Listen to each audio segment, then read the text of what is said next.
We can wait for another 1 or 2 minutes.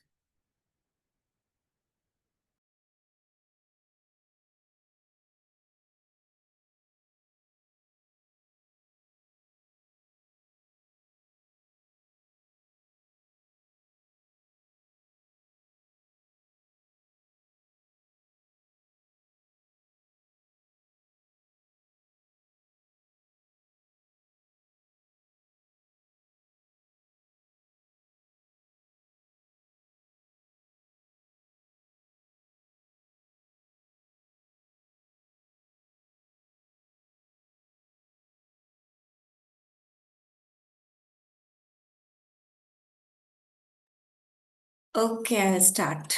Um, Good evening, good afternoon, everyone, and a very warm welcome to all of you joining us today. I'm Tenzin Choran from the Indian School of Development Management, and it's my pleasure to welcome you all to the fifth Skill Lab in our Catalyzing Good Governance and Accountability System series. At ISTM, our work through CGAS focuses on building stronger governance and compliance systems within social purpose organizations so that they can operate with greater transparency, accountability, and long term resilience. The Skill Lab series creates a shared space for practitioners and experts to exchange ideas, reflect on real world challenges, and co create actionable solutions that strengthen institutional capability across the sector. Today's session, titled Impact Measurement and the Role of Technology Using Data and Technology for Better Compliance and Reporting, dives into how evidence, data, and digital tools can transform the way we measure impact and build credibility with stakeholders. We're delighted to have with us an exceptional panel of speakers and a moderator who bring rich perspectives from across research, policy, and tech. Our moderator, Dr. Ananya Samajhdar, who's the Deputy Director of Research at GRAM, is a respected policy researcher and academic who has led studies for WHO, Niti Aayog, and UNICEF, and many others. Her deep understanding of evaluation, governance, and sectoral systems will anchor today's discussion beautifully. Joining us as speakers, we have Aarti Krishnan, who's the head of India Partner Network at Sattva Consulting. We have Anthony Vivek Justin, who's the CXO at Project Tech for Dev. Together, they'll help us unpack how evidence tech and accountability can come together to create more effective, transparent, and learning oriented organizations. Thank you all once again for joining us. Over to you, Dr. Ananya. Thank you so much, Tenzin. We have a lot to discuss today. And consequently, in the discussion, we'll be getting into very, very specific aspects of the overall topic that we're handling today. But we can start this discussion with, a little session on M&E itself.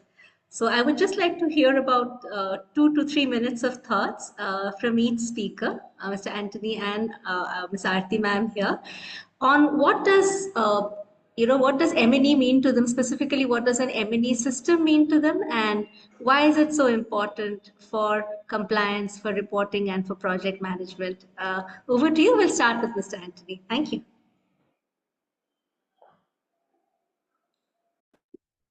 Thanks, Ananya. Hi to everyone here. So Anto here from Tech for Dev. I'm part of the fractional CXO program at Tech for Dev. And yeah, so coming back to the question that Ananya said, right? What does M&E actually mean? In the sense that, so we are all in the impact space, right? And essentially, M&E kind of is something which is needed by all organizations, whether it be impact or corporates. But M&E specifically kind of has a lot of nuances and a lot of ramifications for social impact organizations, primarily because of the fact that we actually sit in a place where we need to kind of ensure that our programs are delivered well.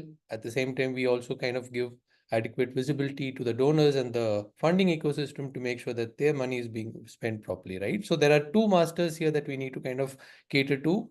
And I think that M&E is a framework which kind of should ideally be something which kind of helps you to do both, in a way that it not only is about reporting to a master or standing up and putting up your hand in a classroom and giving an answer, but it's also something which helps the organization itself evolve and become a better organization. So I broadly think that's what M&E is all about. And I hope today's session is about we all discussing in different ways that we can help each other in kind of arriving at this level.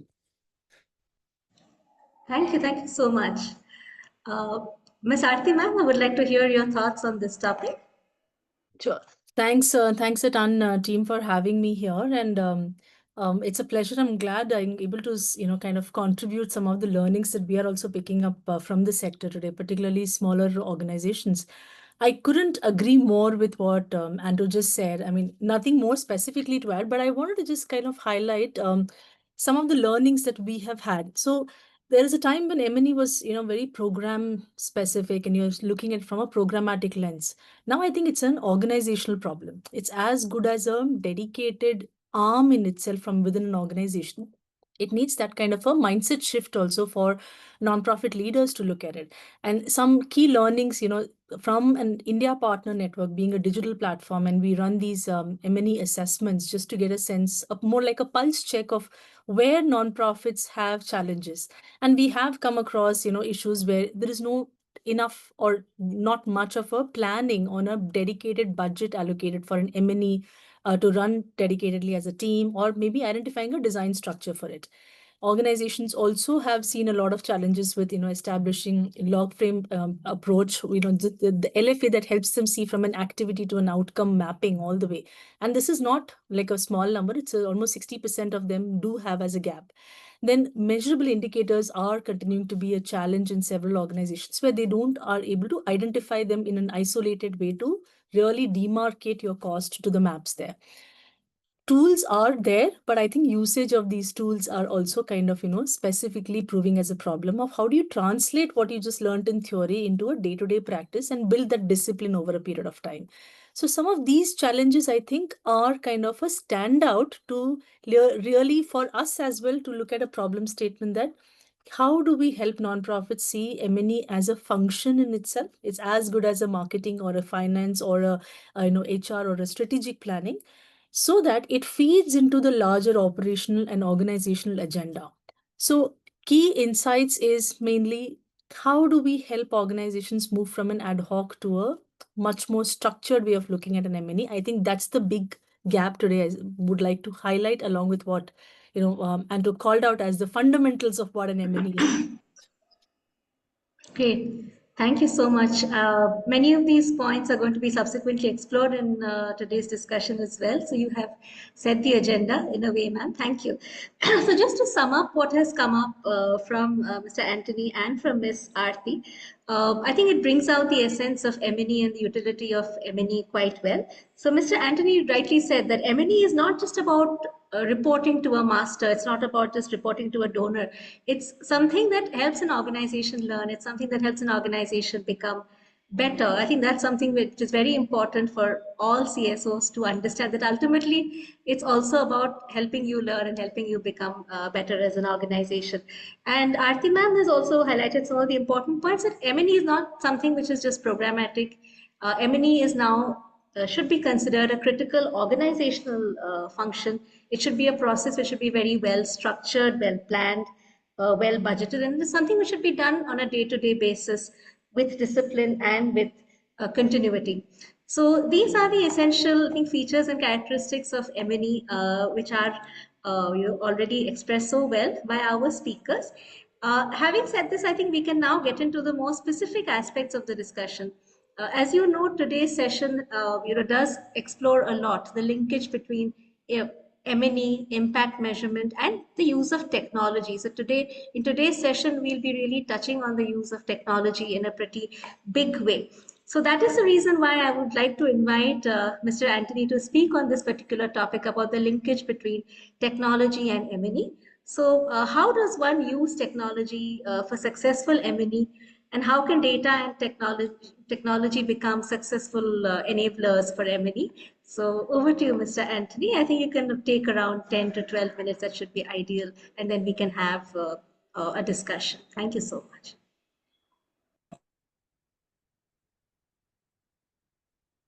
Mr. Anthony, you may unmute yourself. Yes, thank you so much. Thanks, Ananya. I think Aarti kind of has set the tone for what I want to talk, and in disclaimer, we haven't coordinated on this, but it feels like you kind of given me the perfect segue to what I want to say when you actually spoke about going from an ad hoc manner to actually a structured manner, right? So I basically I'll share my screen. I just put together a couple of slides, not much, but just to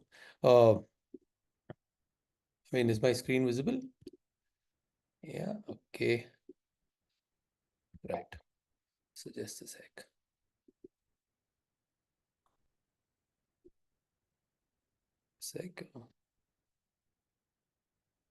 Okay.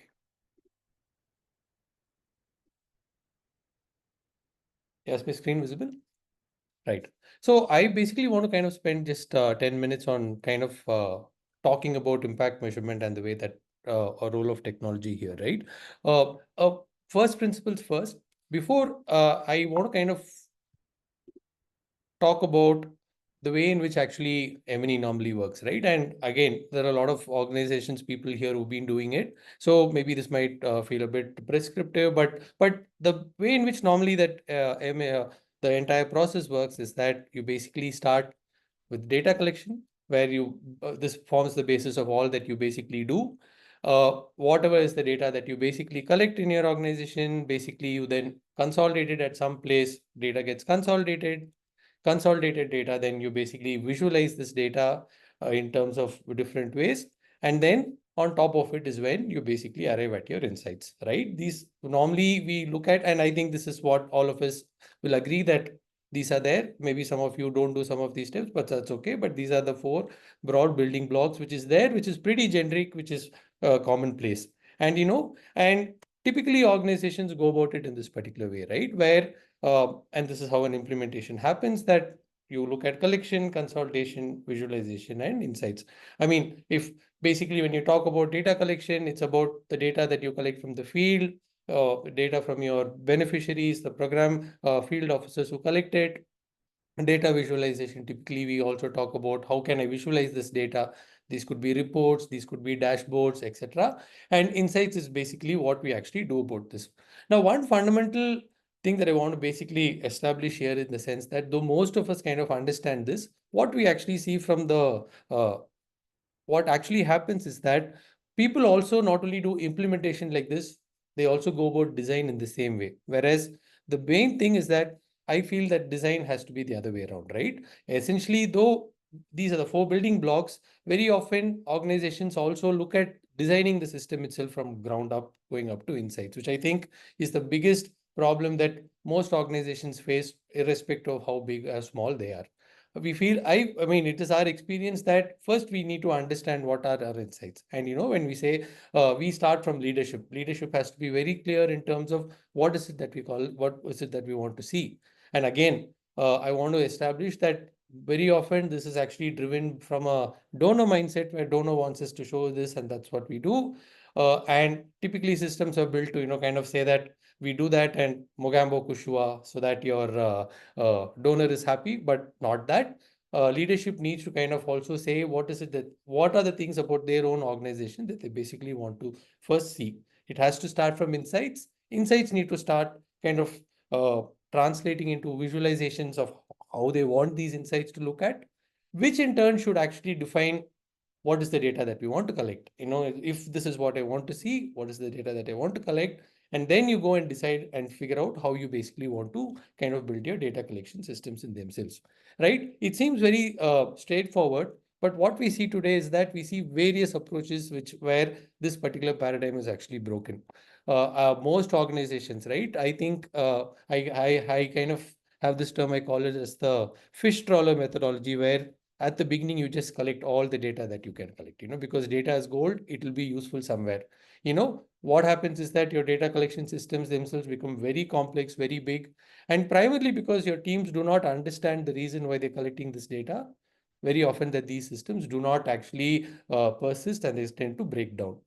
Organizations take another, some we've seen organizations go with, they build dashboards first. They get in a data engineer, build dashboards without leadership participation in that, which essentially means that sometimes you end up with dashboards that look funky, but very often we have leadership saying, what do I do with this? Because of the fact that it doesn't get connected to your insights personally.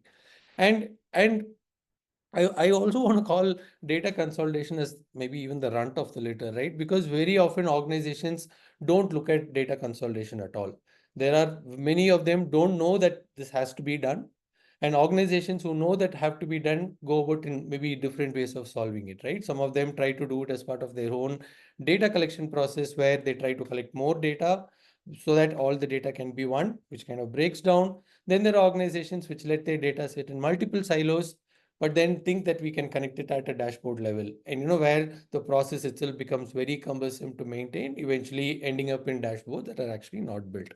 So I think fundamentally, and this kind of approach works for all organizations, no matter how big or small they are, that we need to first of all understand that insights has to kind of be the place where it starts, and where nonprofit leadership should actually take the time to kind of translate their ideas and visions into this.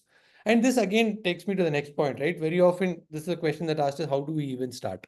One very simple framework that I want to share with you today is what we call as the 5-question framework, that says that whenever any point that you want to see, just ask very 5 simple questions, right? What do I want to see? What is that particular data that I want to see? Very simple. Next question, why do I want to see it? For example, very often people say, I want to see how many beneficiaries I have touched base. We're like, what are you going to do with that? Other than, I feel good, but come on, is that a reason to actually have it as a KPI or an M&E? No, right? Second, you have to very clearly say, why do I want to see it? That has to be a measure of how this particular number or visualization that you're seeing impact gives you an idea of how your organization or a particular program is working. Third important question, what will I do when I see it? Very often, most of these insights and dashboarding and visualization systems actually have to transform into data decision support systems, right? They need to kind of help you to take certain decisions. Hey, is something going very good, very good. Right? Is something going wrong? What do I need to actually correct it? So clarity in terms of what is it that I'm going to do when I'm going to do this. Fourth, I would say, and how do I want to see it? Is it a number? Is it a pie chart? Is it a bar graph? Or is it a full table with some 13 or 14 columns? Very often, right? Even that defines the granularity at which I would like to see the data. And finally, I would say, where do I want to see this? In my particular visualization part, does it come at the beginning? Does it come at the 4th page? It kind of is very important, right? Because it's human attention spans are finite, our ability to comprehend is finite. It's very important that we understand and identify what are our first top ones that we want to look at, which we feel should be the ones with which we want to drive our organization, right? Now, having said this, very often the output of something is of like this is going to be something as simple as a Excel sheet with just 5 columns that actually talks about what these ones are. Actually, I had that here. Uh, uh, and you can just, and any organization, whether it be small, big, can actually arrive at this part where they kind of have this one particular lens of this. I can actually share a template with you after this particular presentation. Right now, when we actually start a journey with the particular insights, I basically want to kind of go back to the starting point, right? And now let's say when we say that we want insights to kind of drive things going down, another big fallacy that I would see is that very often things are built singularly. So we get a donor says, I want these reports. You put M&E systems into place, try to build those reports, and I'm done. Or very often it's reactive, where leadership kind of suddenly wants some questions. And in order to answer those questions, we try to build systems which actually seem to be a means to one particular end. Both are wrong, right? In the sense that the way that organizations need to kind of look at M&E itself is what we normally call as a flywheel, right? This is a term which has been made popular by Uber recently, where a flywheels is something which once it starts running, it basically keeps running on its own. It's capable of kind of maintaining its momentum and running. And in the context of what we're talking about, these flywheels also have the capacity of running faster and also growing bigger, right? It's just a simple schematic that I've given. For example, if you start with the process of saying we want to define our insights, what it does help is that it helps us to visualize our data better. Once our visualizations are better, in fact, you can see its impact on us now asking the question of, hey, what is the data that we want? We actually can see a transition from collecting all that is possible to saying what is it that we want. We can ensure that our data collection systems get streamlined. And once data systems are streamlined, you actually translates into program data being collected faster and better. Because today your field teams, who are the ones who are like the Hercules of your whole system in collecting data, They are very clear on concise data that they need to collect.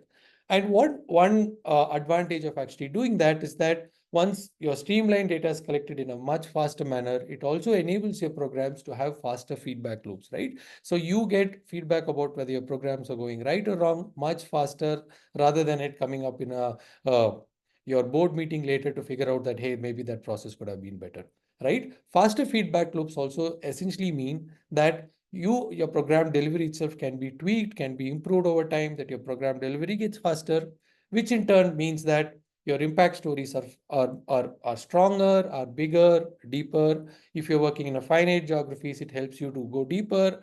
If you're an organization that's looking at growing your impact across horizontally, you can also do that.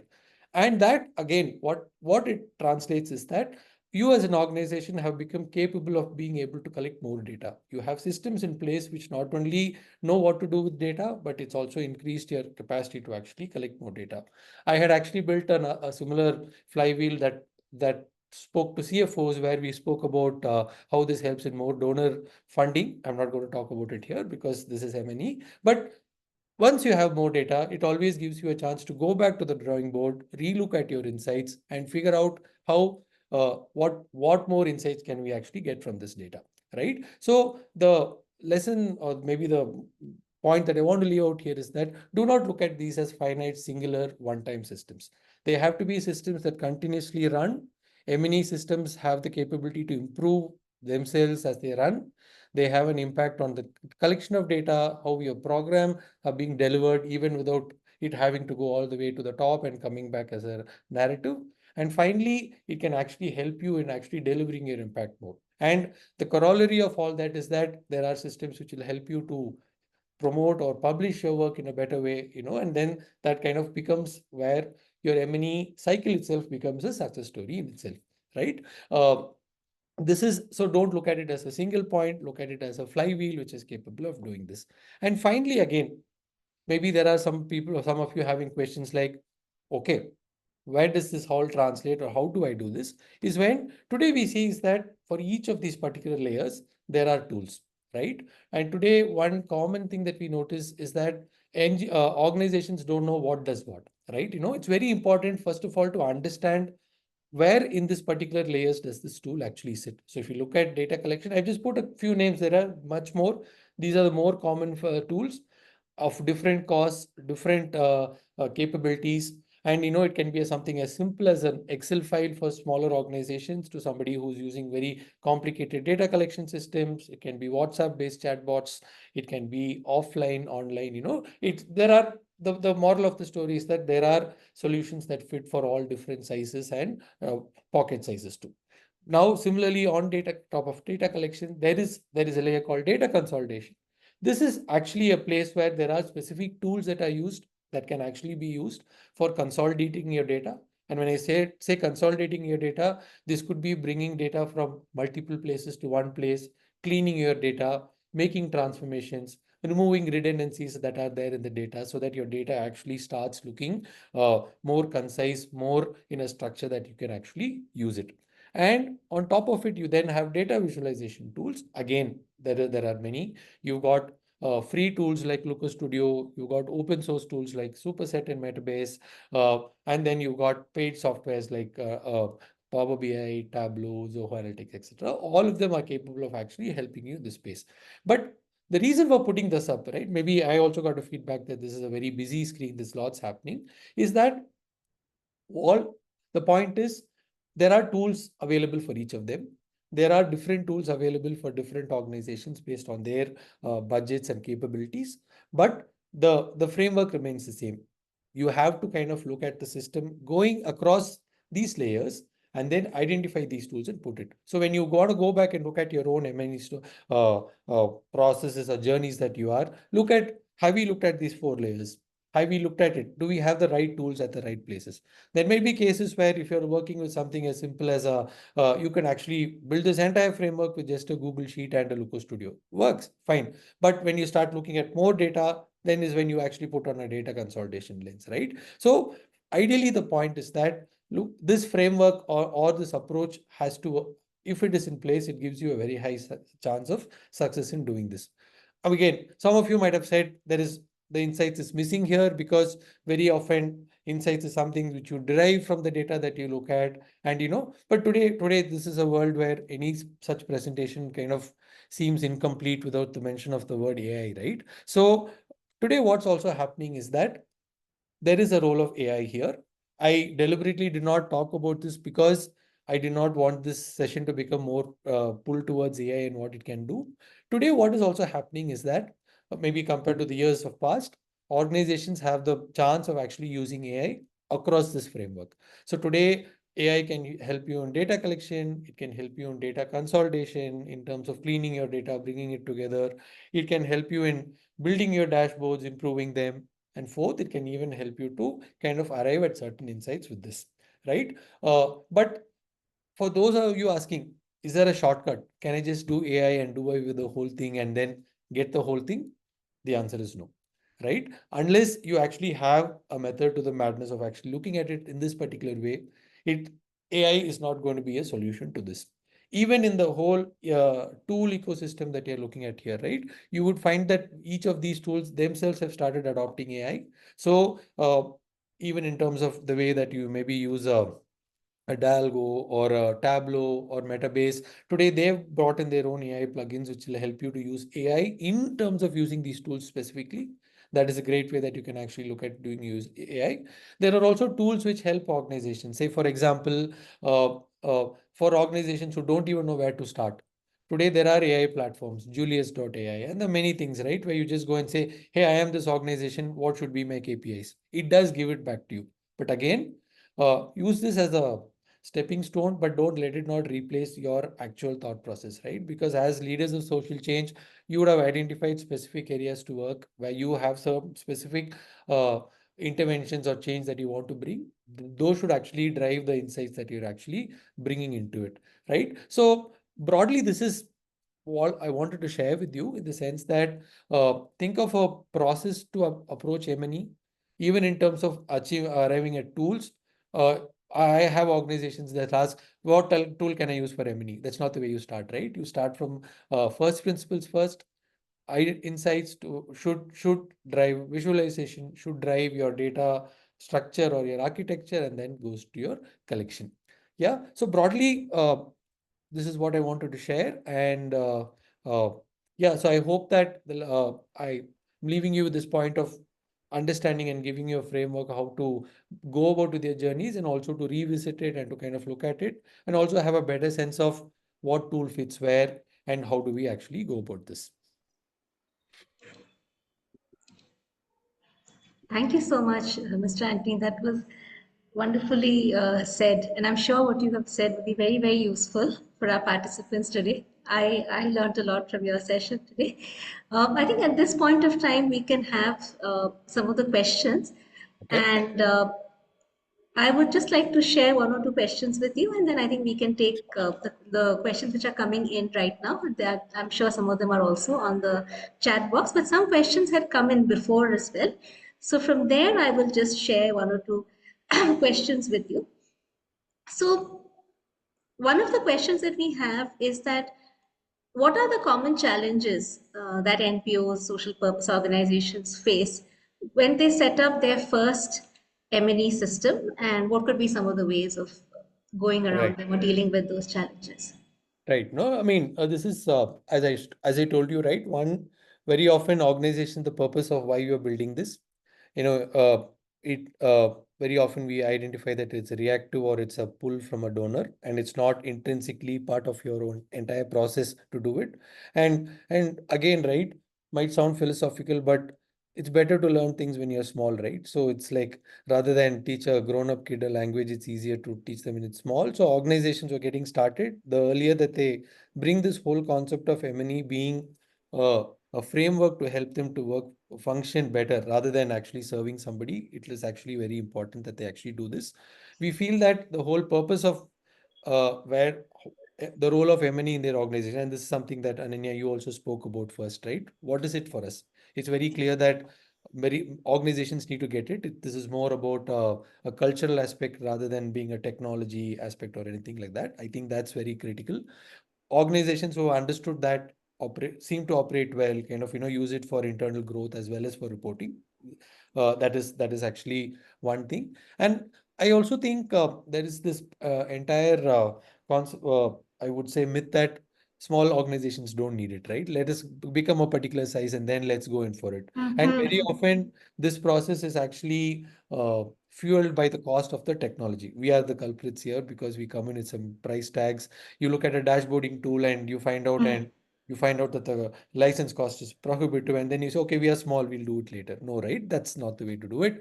So these tools have to be inside. And today there is, and this is also something which I've tried to show, right? It's price need not be a factor to achieving good M&E systems, right? We can actually start with something small. There is something for everybody in the ecosystem. There are a lot of open source tools today. The ecosystem is available for NGOs to be able to leverage them, get great systems, because with open source too, to think of to let me grow big enough to do it, and not to have this mindset that price is a problem or cost is a problem. Let me get the money to actually do it. You can always start with even nothing. No, that's something that I would like to say here. Sure. If I may ask a question here, what would a continuum look like? Like, for example, an organization which is just starting out and they may be resource constrained, just starting to develop their M&E systems, and on the other end of the spectrum, you have an organization with a more matured, developed, tech-enabled M&E system. So, can you give some examples, like what would be the components or what would be the solutions that at the different ends of the continuum they may be using? Right. So if it's a small organization that's getting started, I would probably say build your insights framework using Excel, build your small data collection tool using a Google form, or even Excel sheets to begin with. Uh, Before that, again, see, I myself am falling into the same trap here. So it's like once you actually build your key parameter framework, take a piece of paper, design your dashboards. It could be on paper, or now there are some freeware tools where you can actually design it yourself, right? You can always go and even now ask ChatGPT to give you a wireframe, and it gives you in a couple of minutes saying that, hey, these are the KPIs, give me a wireframe. See if this works for you, if this can actually help you take your organization from point A to point B. Build a very simple data collection tool using something free like a Google Sheet or a Google Form, something that works for you. Get your first dashboard working, see if it works for you. You get a great kick out of it, then build on top of this. Evidence-based growth, right? This is what I would suggest for somebody who's starting out today. Don't go and look at bigger tools, fancy tools, open source, all that can come in later. This is for maybe an organization that's starting out today. For a bigger organization which has already got it all in place, is to kind of, I would say, look at this framework. Hey, does this answer the insights that I want from it? First, again, if they don't have this Excel, I think already we are identifying a big problem, right? That they don't know what this particular M&E system is feeding into. What are the insights that I'm getting? It's like, is it saying that we are very bad, very good, etc.? We don't know. We had a case where we had teams where the teams are very disgruntled, but leadership is very happy. Now, what does that mean? It means that information has not traveled from down to into some reporting systems, which is giving leadership a view of what is actually happening, right? So I would ask them to look at, are we clear on what are the insights that we want? Then look at their dashboards to see how much of this is being answered by us. Relook at your visualizations. If your visualizations are okay, then get into your data architecture itself. I've seen an NGO which is using a software where there can be only 250 data columns, but they're collecting 2,500 data columns. So they're collecting it in 10 databases. They don't have dashboards in their organization. So it's like, because there's so much of effort has been spent on collecting data that it has never translated into visualizations, right? And then go back and relook at your own data collection system. See if it is, are we collecting extra data? I mean, are we collecting specific data? Second, does it enable us to build feedback loops that is helping us to change things faster, right? Because it's a big organization. Is it helping us to do it? If it's not doing it, then there's a problem, then tweak your feedback loops so that teams are able to give feedback and you're actually able to action it on it. And then make sure that there is a pipeline for this to kind of come up to leadership to say that, hey, there was a problem, addressed that, right? I would say put a framework to it and see if there are gaps and then kind of realign. And I think everybody else falls in the spectrum, right? From here to there. Thank you so much. There are some questions which are related to data quality, because in the spectrum and the levels that you spoke about, data collection is there at the bottom of the pyramid. So there are some questions wanting to know that how can one increase the likelihood of better quality and reliability of the data that is being collected. How can technology help with that? Yeah, looking forward to hearing your insights on this. Again, right, couple of points I want to take from where once your entire process is insights driven, it's one that a lot of these things get addressed on their own. For organizations who've not done it, who are trying to ask the question from the other side, is that one is to just look at efficacy of your does this again connect to somewhere, and is this particular data element being used today, right? If it's not being used today, collect it on a later date. Don't collect it when you're not using it, which is a very simple thing that you can actually do today to actually begin with. And then that's where this whole concept of data consolidation comes, right? So because there are ways today for data to come to be brought to a central place, there are softwares like we typically call them data pipelines, so which can actually pull data from different data sources, put it together. What it helps you to do is, one, this gives you a chance to clean your data. Because there are chances that there might be some junk data in the system, right? You need a place for it to get cleaned before it actually goes into visualization systems. These consolidation systems also help you to remove redundancies, because there might be certain things which are collected in multiple places, which just makes your data storage that much heavy. And third, there are some transformations, we call them, right? Where you want to make some inference about, based on A and B, I want to take C. C is what I want to see on the dashboard, but you don't want to go and build it on the dashboard, right? Because then it makes your dashboard slower and then the process. So this layer, in fact, helps you to do these three things. One, review, clean your data, consolidate, remove redundancies, and kind of restructure it for better dashboarding. So if organizations today are in that space, right, where I've collected data, maybe it's not kind of falling well into my dashboard, or there's some problem, it'll be good for them to look at this data consolidation layer itself, right? I mean, there's a reason I called it runt of the litter, because it's a big process to show this to NGOs, primarily also because of the fact that it is something which works in the back end, right? It's not something visual. Anything visual can actually get a wow factor to it, which a dashboard or a data collection tool does. This unfortunately is like an engine inside the car, which is never appreciated for how well the car runs. So, but it'd be good for organization to say like, hey, are we consolidating our data somewhere before we take it to the dashboard? If they're doing it, great. If not, it'll be a good exercise to actually look into that. Thank you. Of course, when it comes to data collection, you had spoken about some of the tools which are available, examples such as Survey CTO, Kobo Toolbox, and several other examples which were visible in your presentation. But there are some questions as to the privacy concerns and the ethical concerns and the privacy concerns. So what can organizations do? I mean, they might be having these concerns if they're proposing to use some of these Right. tools to collect data. What can they do? See, I mean, fundamental principles, right? First is always informed consent. So when we are actually collecting beneficiary data, always ensure that the consent of the person is actually taken, that we are collecting your data. Simple systems. Again, these in turn could be baked into the design of your tool itself, right? Can have a thumbprint, you can have them to sign, maybe you have some ways. I mean, many of these tools have ways for you to kind of get this, which is one. So the consent, never collect data without consent, which is one. Second, there is always the concept of PII, private information.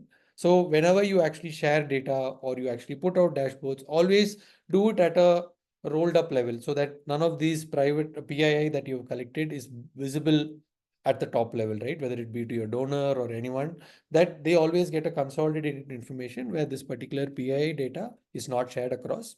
Two, this would be, I mean, this is all in the design of how we do it, right? Three would be is that if there is a requirement to actually share data across organizations, etc., have certain frameworks which ensure that, uh, data privacy in terms of sharing these things and put into place. Today, Government of India has also helped out in actually defining this as the DPDP Act, right? So it's always good to kind of whatever systems you build, ensure have at some level, spend time to make sure that these particular things are actually being done, right? Because today, unfortunately, if you don't do it, the consequences of not doing it are actually more. These are some broad principles. At a second level, before you share data, never share data unencrypted, right? Even if you're building, let's say you're building certain dashboards and you're sharing it with somebody through a website link, make sure it is HTTPS and not HTTP, so that these are secure, encrypted things that go across, so that even if some hacker or somebody is going to collect it, data is not available in a visible form, it can be misused. Then uh, also when you actually building systems, always look at access control, right? Don't we have cases where it's we feel that it's all democratized, everybody can look at it, which is okay as long as things are at a higher level.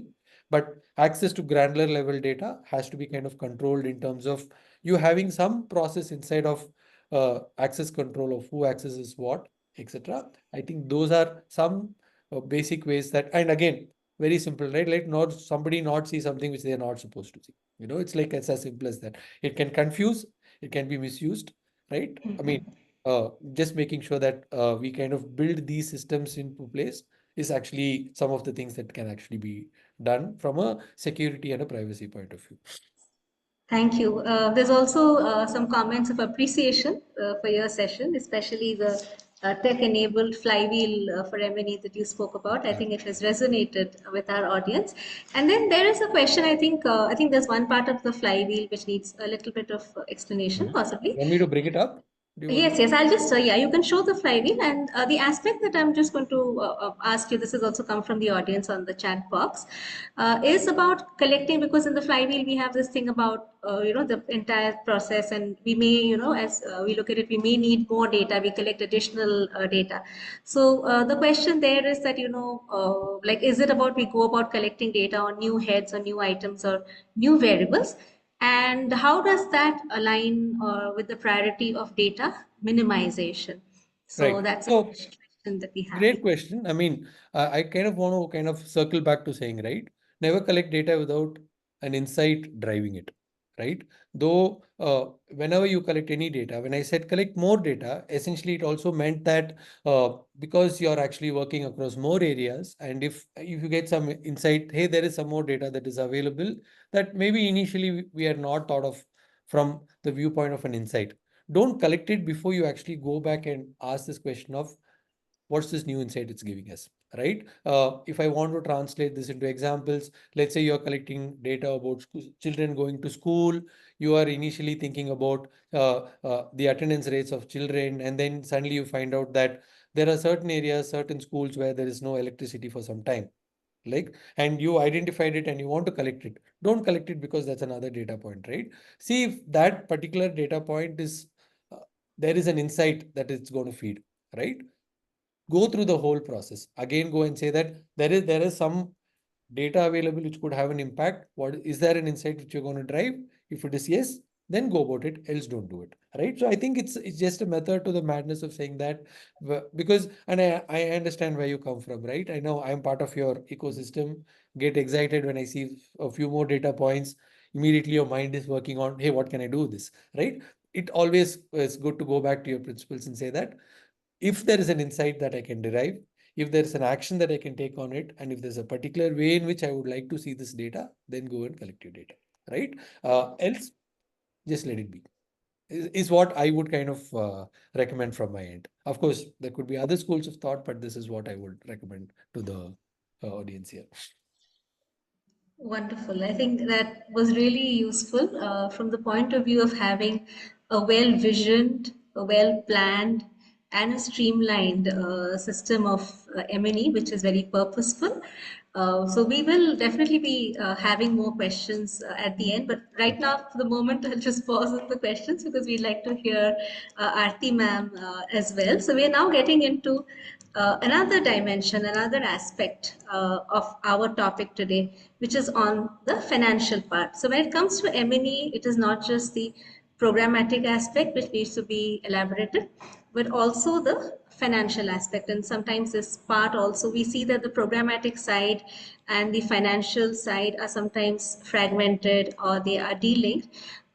So definitely, I think Aarti ma'am can tell us a little bit or share her very valuable thoughts for about 10 to 12 minutes on basically connecting these two sides and how financial data can connect to the M&E side and impact assessment and monitoring of program impact, and also how can technology help to strengthen financial tracking and reporting. Ma'am, if you have some insights on that also, it would really help. So we'll hand it over to you, Aarti ma'am, and about 10 to 12 minutes should be preferable. And then after that, we can have a discussion, questions on the topic. Thank you.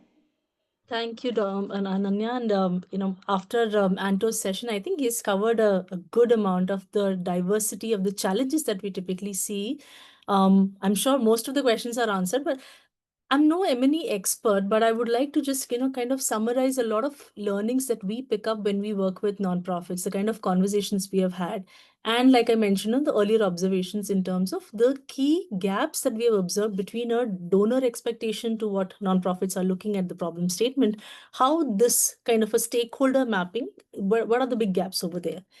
So if I just purely look at financial data, so now this is more of looking inward. So far we were talking about data collecting from the field or the kind of work you're doing. That's like the actual implementation, and then what are the various ways you can interpret that data.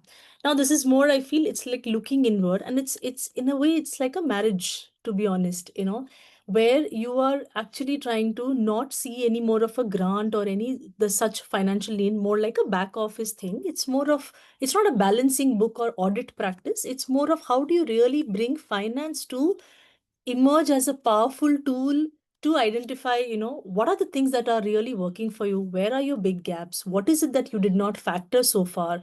How are you really going to prioritize your next programs? That informed decision making, how we can use any kind of understanding on our grant exercise to the outcomes that we get. How does that financial aspect of it, where does that speak is, I'm just going to try and take a shot at it. And most importantly, I think towards in a way, can this really help you find your compelling story of what seems to be really associating about your mission to a donor or a partner you're working with? In a few words, if I have to say, I'm just trying to basically connect every rupee to the purpose over here. So we all are aware of the log frame approach to it. And because of some of the learnings that we've had, just to make sure that in this room, if we just try and bring everybody into the same space, just if I try and break the log frame as the architectural blueprint for the work that we are trying to sort out over here. So it just helps us to be a little more clear about what goals are we calling out for ourselves, how do we plan to get there. So typical of a log frame, we know at the bottom we have the activities which lead to some kind of output. So activities are like very specific tasks you are trying to do. What are the kind of things you require? And before that, you also need to map what kind of inputs you are requiring to build on those activities. Now, when you deliver an activity, you get some kind of an output. So let's say if I say an activity like you're conducting a certain workshop, and then the output will be like you might have a few set of trained people coming out of the activity, which is your output. Now, activity translating to output is your first marker that you are trying to capture. Your second part of the marker is how does the output translate to the outcome? Now, let's say I'm putting a number to this output as, let's say, 200 people who got trained. Now, 200 people getting trained is a good output, but for a donor, they really want to see eventually what is the value that this outcome, the output is letting people to find on their own. That's your definition of outcome. So can we get to a point where 70% of this particular trained audience is now able to find an employment or found an improvement in the way they are growing in the salary numbers or an opportunity to develop better in their roles over a period of time, whatever you identify as a time. Now, this journey of the movement of an input to an activity to an output to an outcome, let's say, if we want to use this framework as a bridge, what I'm trying to basically say here is every single financial entry, so the grant that you get for a certain program for which you define the log frame in this format, can you break every single financial entry and correspond it to a certain activity? And at the same time, when you're doing that, can you map it as you go along? And that's what is an effort to kind of address the question here in the financial data translating to an impact outcome. It's a three kind of a standing problem. So three parts to this. One is, let's say I'm just going to start with a grant level cost tracking, which is mainly about, can I move away from the traditional one large funding that I got as an organizational budget, or maybe a certain particular specific program budget, and can I break it more down to a siloed mini projects under the program? Which means basically I'm saying, don't look at money as this one big bulk and then you report towards the end. You treat everything as an individual entity, and then you try and map it to a certain a specific task that you've identified in LFA, and then you take that to the sequential understanding. And how best you can do it? Some ways, if you can use some of the softwares that Andrew talked about, they all can help you do a very basic tagging. So either you tag it or you kind of group them or class them, that this is the various ways this particular money can be tagged to that activity. So it's a simple tagging process that you can do, where you put some of your transaction, the amount, mark it to the part of that particular project or the program work that you're doing. So precisely, it's basically just tying the money that has come your way to every part of work that you're going to do, so that you have a stronger understanding of how did this translate to an outcome. And this eventually speaks to what a donor is wanting to hear from you. And it also, at a later point, I just want to kind of highlight how this helps you be more informed. So how you can do it in a very simple way. So I'm just saying, if there are, let's say you do a certain activity and you have two questions in mind, you just look at what did the grant pay and what activity did it fund? So do you have answers to both of these questions? And if you don't, just make sure you mark it as in like an orphan or a suspense entry of sort, that I don't know where this money went to. Now, you can maintain this in, like, I was telling that Andrew said, you can use any tool, that doesn't matter. But the key point here is, can you mark it? And typically we have seen many organizations tend to say that, right now, let me finish the programmatic work. I'll come back to this after a week or maybe even 10 days. And our personal observation in terms of doing this is, it gets bulk marked or it gets completely mismarked. So you don't really do the right allocation. So a small pitfall that we observed that typically happens, that eventually leads to a much serious problem at a later point in time, is the we'll assign later kind of a mindset. How do we shift away from that? Can we make time or space to make sure this gets mapped as soon as you observed the money was utilized for a certain activity? And at the same time, other part of the point here is, let's not over engineer the activity to make sure that you've got every little thing tracked. So that also will at later point in time kill you. So it's about just finding the right amount of activities to look at and finding your right cost. So I'll give you a sense of how you can do this mapping. So like I was telling earlier, like, outputs are what you do, and outcome is basically what others or the beneficiaries can do with it, what you have done, right? So if I visualize with an example, so I did, let's say, 20 workshops, the cost was about 1 lakh. So the donor gives you 1 lakh, you did 20 workshops, and maybe 200 got trained and they come out of it.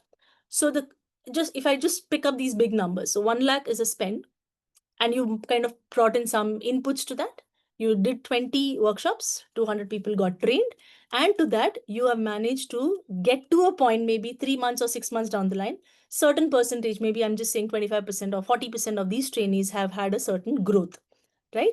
Now, when you do this, if you try and typically, so normally a lot of these organizations, when they explain the kind of work they have done with an LFA, they say, we ran a workshop, we did some kind of a specific, reading program. Instead of looking at the sentence or the formation of your programmatic outcome in that format, can we think it from a financial point of view? So for example, we invested 1 lakh towards training of a certain aspect. It could be a farming program or an educational program. And we enabled or provided support to maybe 200 trainees, which is your output. And that has resulted, after 6 months, an increment of 5,000 rupees per month for 20% of the trainees. So some kind of a mapping. So what happens is, when we do this, your expense and your program, they found a marriage. So you are able to now see how the cost drafted into an outcome, that ratio has started to shape up. Now, this particular metric, this is a common metric we often hear in the sector, whether it's donor or anyone who's evaluating your programs. They want to know what's your cost per outcome, how are you kind of performing on that. Super valuable, and it can be super simple. So let's say even if you're running 5 programs, I will not recommend that you go and do it for all 5. Maybe pick your one flagship and see, are you able to crack this at that level? And when you do that, you are automatically going to be able to replicate it to others. But just knowing that, are you able to take it to a cost per outcome kind of a view? So going down to the unit economics is something that is super helpful for a donor to build confidence with you. And at the same time, for you to know what are the things which are kind of standing out as a flag or maybe a potential in your existing program. So it gives you a window to understanding what are the improvements that you can do when you're rerunning the program at a later point in time. Now, the second part of the problem is also linking your various parts of the budget or the budget or the programmatic structure that you've identified, linking that to your indicators. Which are the indicators are you specifically calling out? Typically, we have seen nonprofits will say, I'm trying to improve, child malnutrition by a certain percent, or maybe they'll put a number to the actual mission. And when you break that down into smaller tasks, that to achieve this, I'm doing these 5 things. Let's say I'm conducting an event, I'm going to provide nutritional supplies, or maybe I'm going to conduct a parent workshop. Don't put a full-fledged one event total cost.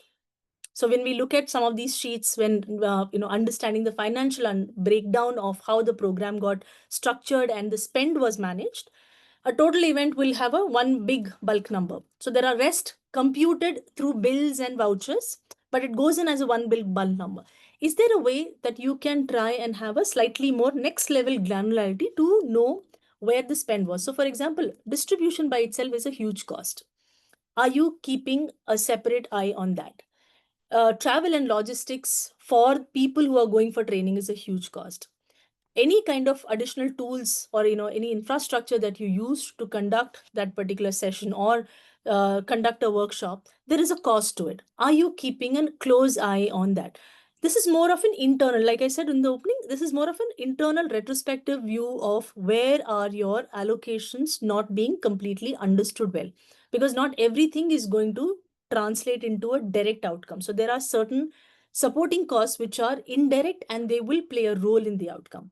So having a close look at this will help understanding where are the things you have kind of missed out. So for example, if let's say when you are taking this kind of a breakdown, like a specific set of questioned or a sub-categorized view of the budget line items, you start not asking questions like, are you overspending or underspending? Now you are very specifically asking, how much away am I from conducting this event in a certain way? Because I know where the cost shot up. So your data starts to look very different. Like I know, let's say if travel was eating a lot of money in conducting some rural workshops on the ground, can I figure out cluster visits? Can I identify some clusters? So you start looking at the problem statement very differently.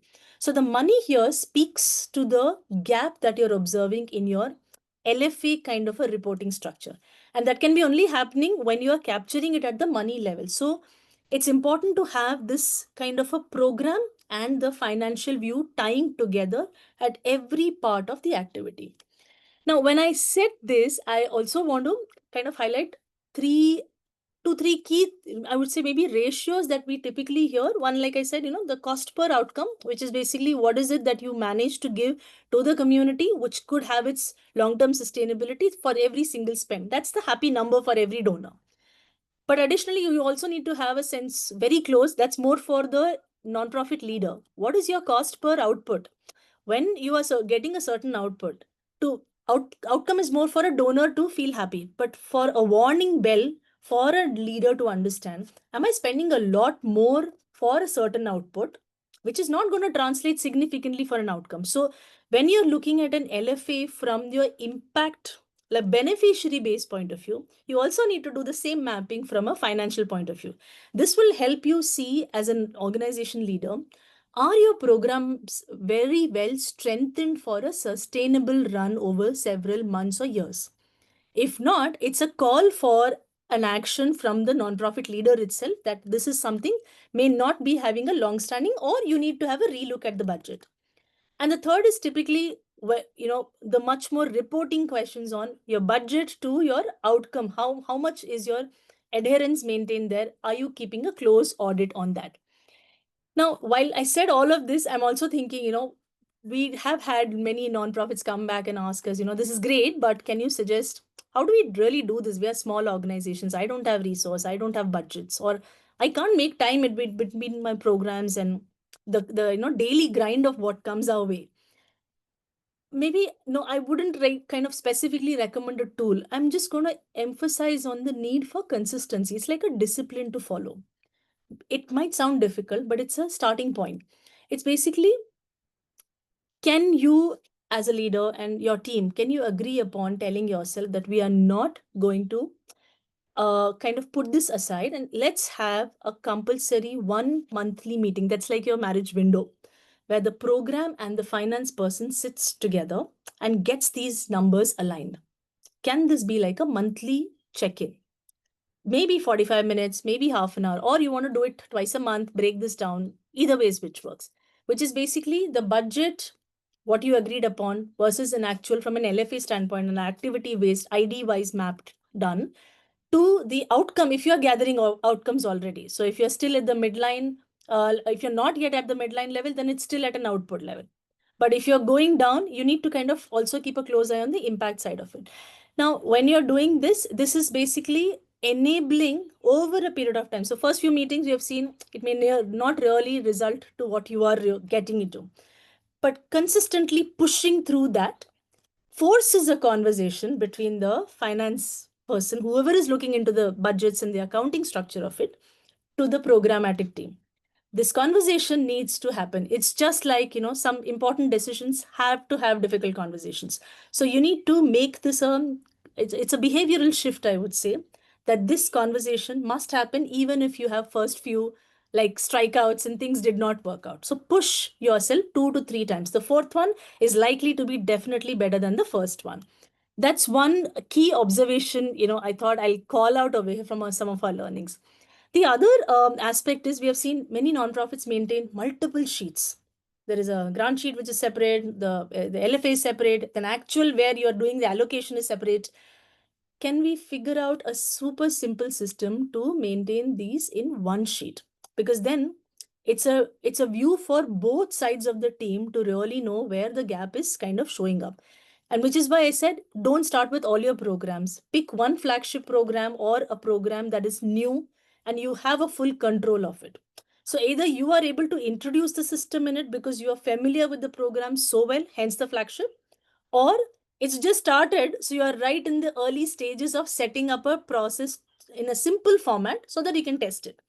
So can we figure a system to bring this adherence as a like a regular practice and more like a comfort zone for a programmatic person to talk to the finance person, and at the same time finance person to ask questions or get the breakdown from the program side? Sounds ideal, but which is why I feel it's important to take the first few shot at it. Many organizations have struggled through it, but when they get a crackdown at it, we have had leaders come back, identify that, a lot of the indirect costs, which we are struggling to claim, we have found a way to look at it differently. And that has happened because you have been able to keep a close eye on the spend also alongside the impact goals. The other is, don't have too many KPIs. I mean, donor, we are trying to really kind of get them to understand what you're doing, right? Yes, it's important to bring your message of the mission very clear to a donor, but do not complicate it by bringing in just too many indicators in picture. Too many indicators means you are actually trying to track too many things, which can complicate your outcome. And that will have some overlap in the way you read the finance also, because it will somewhere play. Finance is like a very siloed structure, and impact can have an overlap. You are solving for something, you get solved on something else as well. To separate that out, keeping a simple indicator structure will help. Internally, if you want to keep it, test this out, or you want to agree and set up a system with a donor, that's a call nonprofit leaders have to take. But the more you have tighter indicators, it just becomes slightly more easier is an observation over here. So we have had many nonprofits have very long drawn indicator list. Sometimes even it runs to 100, 150, 200. If you have the resources to track, please go for it by all means, because then you're definitely strengthening your programs. But if you're not, keep it simple and you start at that level. Second is, there are lots of overhead in the financial structure, especially some kind of costs which you don't bill to the clients or the donors, but you need to know how much of that overhead is actually a share to the program. So have an internal mechanical setup of sorts where you agree HR or any of these costs. So what is the percentage I must factor in?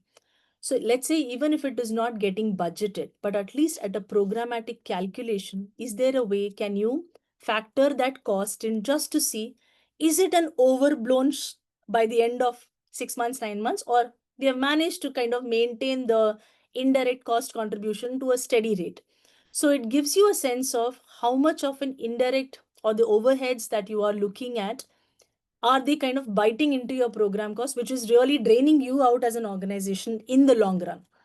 So is there a way to establish some kind of a structure in your allocation matrix so that you know that you are able to keep a close eye on that? So don't lose sight of the overheads or any such overlapping costs or the indirect costs that are attributed to the program in any format.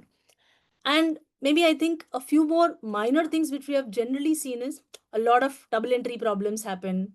That is something I think a program team alone can manage. They don't need to do this. So one level of a homework done from the program team before you sit down to the finance team.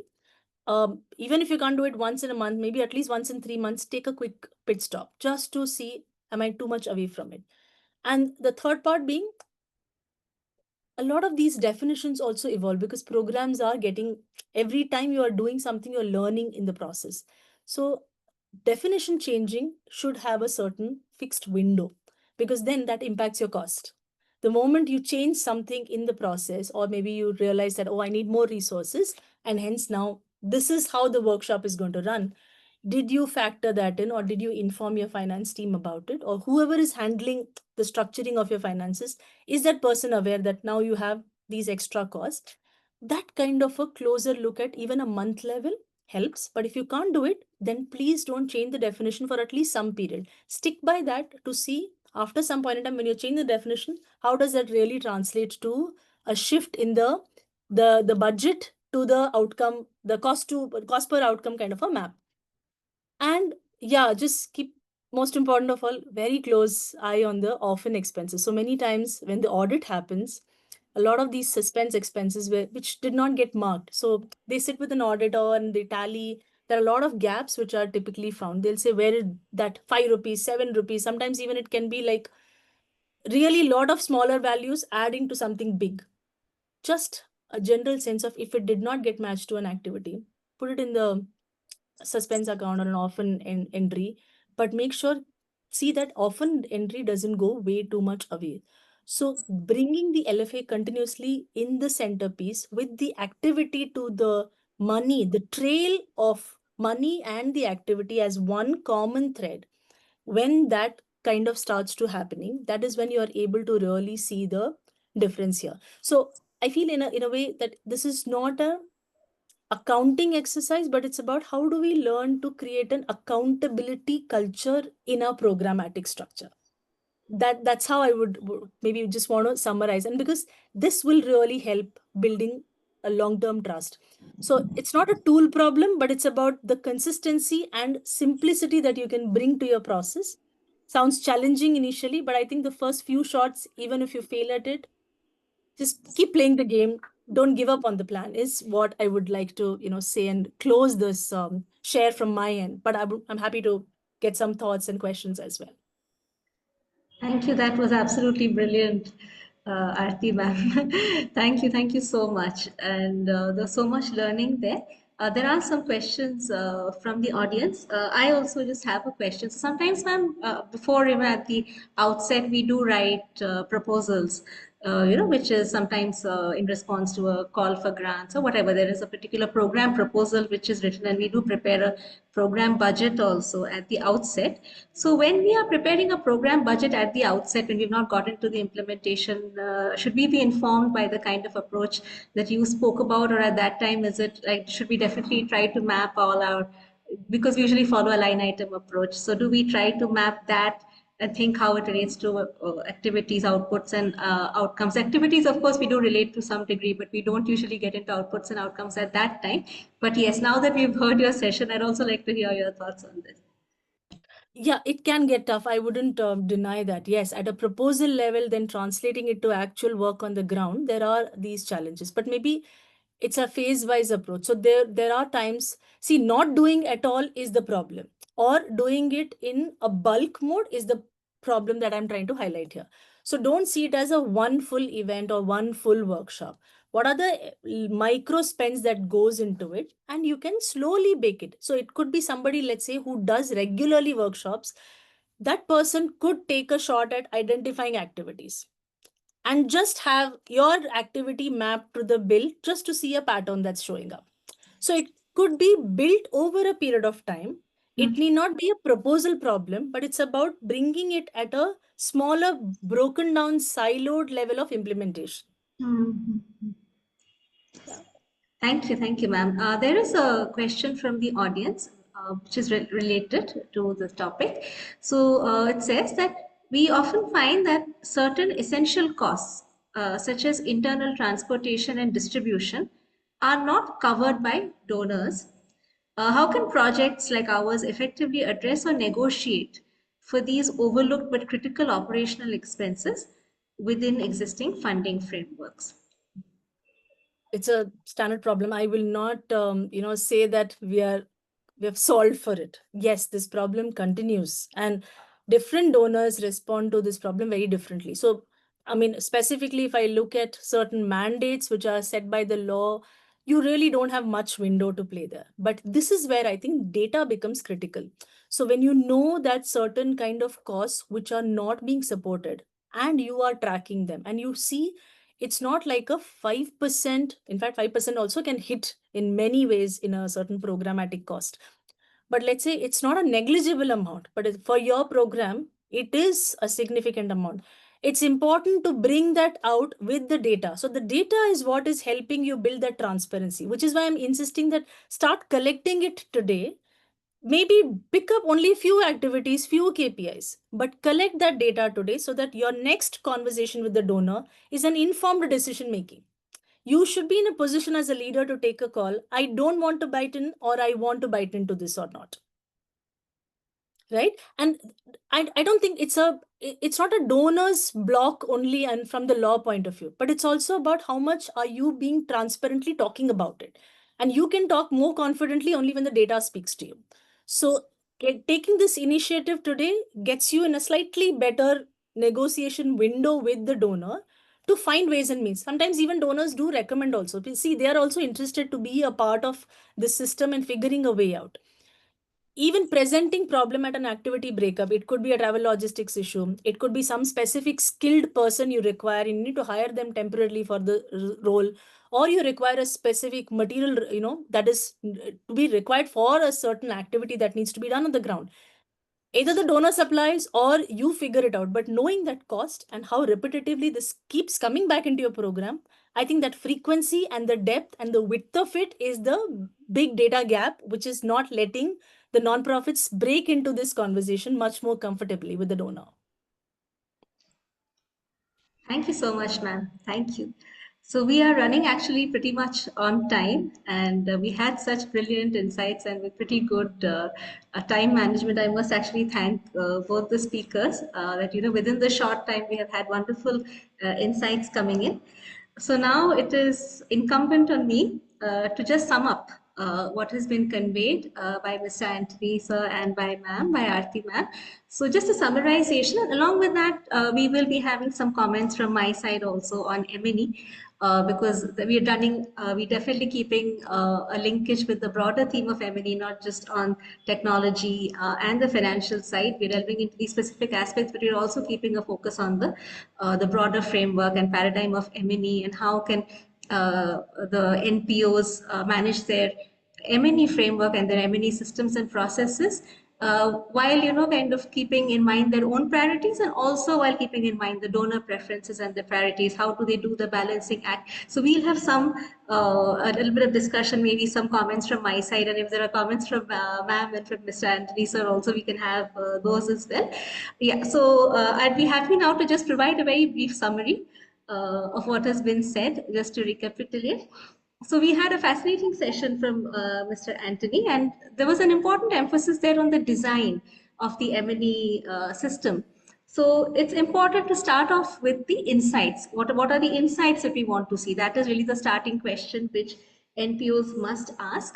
So then once they have the insights, they have in mind what are the insights that they would like to collect. From there, what are the kind of visualizations that they would like to see? And from there, it moves to the consolidation and the data collection processes. So this is to ensure the data collection does not get out of hand, and that the organizations are able to collect data in a manner which is much more streamlined and much more purposeful. So there are those important checklists of questions that organizations need to ask. Like, what will I do, when I see this data? What are the kind of actions that I would like to take when I see this data? And of course, it's not just a one-time process. Mr. Anthony spoke about the M&E tech-enabled flywheel. So ultimately, it's important to have a system that will not only keep running on its own, but a system which will keep on growing and developing. It will lead the organization to ask more pointed questions, targeted questions, and collect data in a much more impactful manner, purposeful manner. There'll be faster feedback loops, faster data collection, deeper, better insights, and so many other benefits that will come if you design your M&E system in a much more purposeful manner. And there are so many tools available. So even organizations that are starting are starting off, or that they feel that they do not have that much of resources, there are simpler tools also, which Mr. Anthony spoke about. They can start from there and then gradually build towards more evolved and sophisticated systems. So it's always possible to start with the simple tools available. And of course, artificial intelligence now, it can help with all the different layers that Mr. Anthony spoke about, right from data collection to insights. Then we had this wonderful session by Aarti ma'am. I think it was such a fascinating session on connecting the program side and the finance side, which has always been a challenge, which has always been a difficulty, because we have on one side the accounts team, the finance team working with Tally, and then we have the the program side, which are working with their tech-enabled M&E system. So how do you connect the two? And I think ma'am spoke beautifully about having the LFA, having the theory of change as a guiding framework to keep track of and to monitor spending. So it's so nicely that ma'am spoke about that. How do you track the expenses to the activities, the translation of the activities to the outputs, and of the output to the outcome? So ultimately, you're able to know what is the cost per outcome. So that is the essential question that I think organizations should look to answer. And of course, this is it's a process which it may take some time to develop the competency to do this in a systematic way. So ma'am recommends starting with the flagship program, or starting with one or two important programs of your organization. And then that's where you do this kind of a tracking.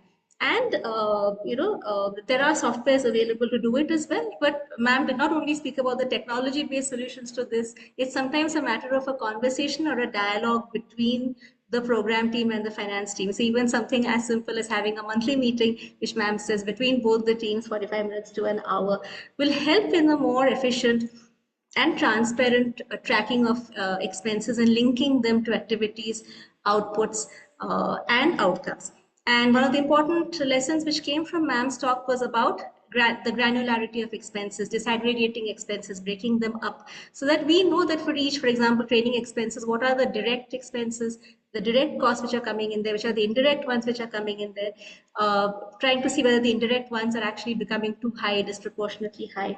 So that kind of granularity, I think, in a budgeting approach is important, not just when we're implementing, but we can have that granularity built in right from the time that we are budgeting for our program. So ultimately, developing this system, making it work, it's a matter of discipline, it's a matter of consistency.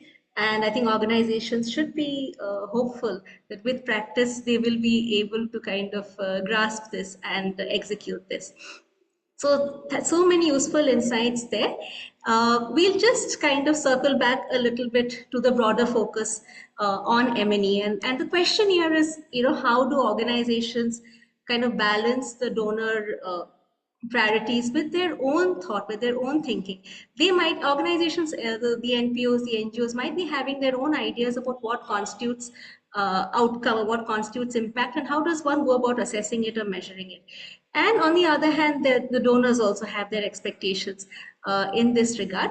So if it's possible, I think it's, I do feel a little strange to just jump to my thoughts over it. So Aarti ma'am and Mr. Anthony, is it possible for you to share about just one or two points on that? Like what would be some of your broad suggestions? Just a line or two, and then I'll add my thoughts after that. Yes. What could be, I'll start with Aarti ma'am. Like what could be, ma'am, just one or two broad lessons, insights on how organizations can balance both these sides? So I think it's more of a communication comfort. It's about establishing that comfort. See, data is something we strongly feel it really helps you break a lot of barriers. And I'm not just saying it only from an M&E. It's applicable, I think, in many surfaces of whatever you're trying to problem solve for. Data will give you certain kind of nuanced understanding to see, is it really a problem or is it just requiring a pivot in the way you look at things?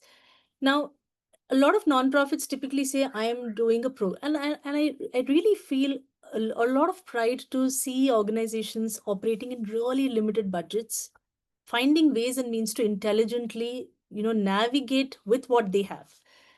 But it's important to take a donor lens as well. See, donor is looking for value for their money, making sure that the shelf life of what they are creating with a nonprofit is way longer. And a nonprofit is also trying to expand the shelf life of what they're delivering on the ground. So I think it's the way you bring it together, that I'm taking your money, I'm investing it, and I'm running this program. To run this program, this is how my spend looks like. I need these many people. That kind of a very candid conversation is a big miss. And I do understand where this comes from, because sometimes you really need to get things running because your next month's checks are, much more of a priority. You need to make sure people are getting what they need the next month to keep the ball rolling. But in certain cases, when you get the opportunity, keep your data handy, keep your understanding to the real problem at hand handy, and find opportunities to talk. Not talking is definitely not solving. We know this. So it's about how you relate to what a donor is looking for with what you're offering. Can you figure the bridge between the two in the way you present it? And this is more of, playing by the ear in terms of what the donor is bringing up on the table repeatedly. See, sometimes it's just the task at hand. Sometimes it's a vision that they talk about. It's reading that and then figuring out how you really want to bring these points up in a frame that a donor really correlates to what you are going through over here, and it might really change a few things. So I think it's about reading between the lines over here and making sure you get a crack at the door when the opportunity is presented to you. Great, wonderful. That was a great point about linking, like, what is it that the donor wants and what is it that you have to offer, and how do you bridge the two? Amazing. Yeah, Mr. Anthony, would you like to share your thoughts on this? Yeah, I mean, I think if fundamentally going back to if the insights that the NGO wants and if the insights that the donor want are very different, I think fundamentally it's a bad marriage to begin with, right? Maybe, I mean, this is not a tech point, it's just a general observation that maybe it's not the right donor for you, or maybe you're not the right NGO for what they want to do. So I think that's something that is not a tech problem to solve. It's more about kind of aligning with the right donor ecosystem that can actually help you out with. Having said that, right, and since I'll try to bring a technology spin to it, it's very essential to see that both can coexist as long as the insights are connected to certain data collection points that are there. I mean, if the more the vary, it's more work for your team to actually collect data and to bring it. But that is where there are also ways that it could be that it's the same data but two different visualizations in some cases, which might be a smaller problem to solve in the sense that you're not kind of going back and making 10 fields into 20 to say that, hey, I'm now serving two different sets of cases. Tech can actually be helped there to kind of, you could actually take the same data set, kind of same data consolidation, but have two different visualizations, right? Which actually kind of can work into this. It can be done. Tech can possibly be used there as long as you can have that clarity that, inside to data field being collected, it's there. Definitely today solutions are available which can actually help you to pivot in certain ways into and to kind of give that itself as two views to it, right? Even I would even go on to say that donors today might appreciate if there are two fields, maybe two tabs to your dashboard saying, hey, this is what you want, but this is what we are doing, right? And to also be honest to them to say that though this is what we're doing and we're reporting to you, but kind of it might also help you to kind of align things better, to kind of understand them and to kind of take it forward. But yeah, it's always helps if that subset of difference is as small as possible. Thank you so much. And just to add, of course, these are all things that one may debatable, but some of the possible things that organizations may look into is one is, of course, now as ma'am said that M&E is becoming an organizational function. It is not just an activity which is ad hoc or done on the side now. So there is, I think, a good case for organizations to build their human resource capacity in the area of M&E. Some organizations do have the dedicated impact measurement teams, the M&E teams are there. So that's something which is definitely worth for organizations to invest in. The other thing is that, as Mr. Anthony said, that M&E is a purposeful activity, and the way you go about designing it, it definitely should be governed by a proper plan and a strategy.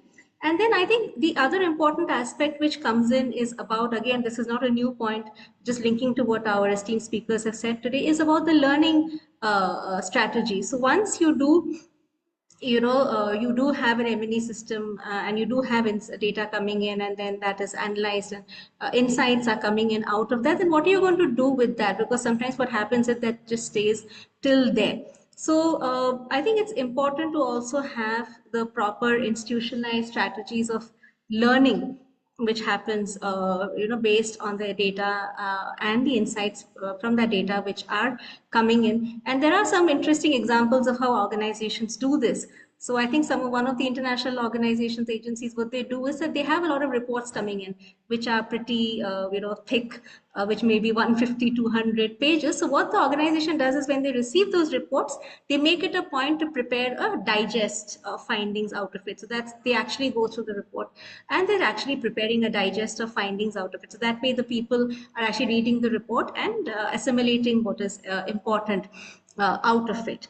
And similarly, I think it's also good to have institutionalized learning activities. An organization may have plan a certain, like an annual workshop or a half yearly workshop, where the findings which are coming in from M&E, from the impact assessment, are discussed, and their implications for the program, course correction in the program, and for program design are discussed. So I think institutionalizing the learning which is coming out is pretty important. So M&E is not just about accountability, it's not just about answering to the master, as was said today, but it's also about learning. How does it help the organization itself to become better? I think that is really the crux, and that is the essence. And the collaborative part of it, which ma'am spoke about, like that dialogue which happens on both the sides, the donor side and the NGO side, are pretty important. And the other theme is, of course, making it more efficient through the integration of technology, which has also been spoken about so well in today's session. And me being a researcher can't help but touch a little bit on the part of the methodologies of impact assessment. There are so many different methods which are available for impact assessment, which range from the lean perception-based survey right up to a randomized controlled trial. There are a whole range of methodologies which are available. It's not doesn't have to necessarily be 100% quantitative. You also have the integration of qualitative methods coming in. So it's about organizations having a good deliberation on what are the methods that work best. It need not you need not always aim for a randomized control trial or that kind of a design. There are so many different research designs which are available, and using those innovative research methods and well thought out sampling strategies. Okay, so we need to have that kind of a sample size also, which balances the criteria of scientific rigor with the resources which are available, because often the resources available for M&E or for impact assessment are pretty limited. I think sometimes limited to 5%, etc. of the total budget. So there might not be much available, but how do we make best use of that? By smartly planning our methodology and the sampling which we use for our not for impact assessment, and also for our the continuous M&E which happens. It should be given a lot of importance. Data that we're collecting through the year, in fact, that can fit into the end of term or the end of program evaluation, the inline evaluation that is happening. We should see how we can best use the data which has been collected for such a long time, and maybe try to reduce the cost of primary data collection at the inline stage. So there are so many solutions available, and ultimately I think today organizations do understand that impact assessment is not just for meeting the compliance reports as per, the compliance requirements as per Companies Act, where it's a 1 crore project or you've had some 10 crores of CSR spending. It's not just about that. Ultimately, it's about getting better at what you're doing and improving your program in the way it is being executed. And yes, thinking about M&E right from the outset. So when you are planning your program design, I think that's when you also plan your M&E design and link both of them. So it's not that the M&E design comes as an afterthought. And today's session is, of course, very, very well brought out. The importance of communication and visualization. So if you're doing M&E, the way you are communicating the results of it to the donor, to the public, to the different stakeholders, there is a customized communication strategy for each stakeholder. So that also needs to be kept in mind. And what can donors do? So there is so much, of course, for NPOs to do to bring in a culture of data, a culture of evidence, a culture of M&E. There is a lot for organizations to do, and they will feel motivated to do it when NPOs know that there are a lot of benefits from M&E for improving the program. But what can donors do? So I feel that it is a responsibility of the donors to help build the capacity of the NPOs, including especially the smaller ones who have limited resources, limited wherewithal, to build their capacities in the domain of M&E. I have seen donor organizations which conduct workshops, and they call several NPOs to those events, and there are a lot of capacity building sessions which happen. So these are indeed, these are very, very beneficial, and if more and more donors take this up, I think it'll be wonderful. And even the CSO coalitions, there are the coalitions and networks of CSOs, they can also take initiatives to do these capacity building programs. And of course, the financial side, it's a debatable point, but I think I can just, put this question. It's slightly contentious question, but I'm a little tempted to ask this question to Mr. Anthony and to ma'am. That how can, like, when it comes to the use of technology in M&E, and also what ma'am spoke about, the way that finances and program are linked, is there anything that donors can do to either help financially or capacity building? We've of course established the importance of good communication between the donor and the NPO, but what could be some of the suggestions for the donors who are listening in today? I'll start with Mr. Anthony. I'll go to ma'am. Yeah. See, I think this is a very it's a valid question, right? Because the donor ecosystem itself at one point of time was purely outcome oriented, and so capacity building of the NGO itself was not something that donors were interested in actually funding, which is changing, right? There is a lot of winds of change that we see where a lot of organizations are open to kind of accommodating this requirement of helping the NGOs in themselves to kind of upskill and build capacity towards doing this. I also think even other than the just depending upon the donor, right? Even the ecosystem itself is evolving where more info, I mean, maybe a session like this, what Aarti and team are doing through India Partner Network today are where there are platforms that are available where NGOs can kind of, upskill and kind of at least identify places where they can go to, right? I feel the open source ecosystem is also evolved, more players are there that so, but yes, having said this, right, it's maybe eventually, if you're talking about what is an advice that we could give to donors, is that uh, one, uh, donors should ideally be able to accommodate this, provided, I would say, with a caveat that the NGO kind of presents a very coherent plan to it, right? So where again, and I think it leads back to what does M&E mean to you? So if you could actually bake that into your story of any proposal that you give, or saying that this particular quantum of investment in uh, helping us to build these systems will help us to deliver your program better. I think it's a case of then having the donor to actually also be recipient to it, which is one. Another aspect that we are looking today, again, this is maybe a shortcut, I would say, or the again, donors are